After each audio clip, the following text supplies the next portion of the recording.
વાવ થરાદના ધરણીધરમાં ઢીમા ગામે શ્રી સંસ્કાર વિદ્યાલયમાં બાળકો જીવના જોખમે અભ્યાસ કરવા મજબૂર થયા। છેલ્લા 11 વર્ષથી સામાન્ય વરસાદમાં પણ આખી શાળા તળાવ જેવી બની જાય છે।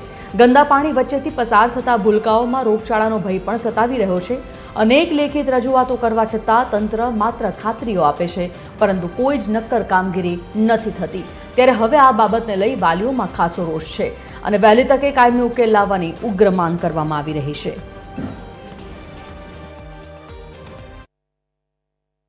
અમારી સંસ્થા શ્રી સંસ્કાર વિદ્યાલયની અંદર રોજ ચોમાસાની અંદર પાણી ભરાઈ આવે છે।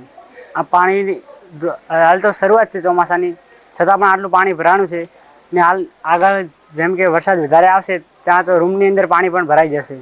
તેનો નિકાલ લાવવા માટે અમે અમુક વખતે રજૂઆત કરી, પણ તેનો કોઈ ઉત્તર આવ્યો નહીં હજી સુધી। અમારી એવી માંગ છે કે આ પાણીનો કંઈક નિકાલ થવો જરૂરી છે, ત્યાં ના થાય તેનો રોગચાળો પણ ફાટી નીકળે છે। तकलीफ तो खूब है। पानी आप दर वक्त भराए 2015 થી 2026 સુધી તકલીફ है हमारे।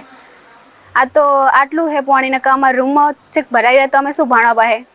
અત્યારે અનેક પ્રકારના જે રોગો જે છે એ બાળકોના શરીરની અંદર પ્રવેશ કરી અને એમને જે શિક્ષણની અંદર જે રુચિ જે હોય તેમાં બાધિત બને છે।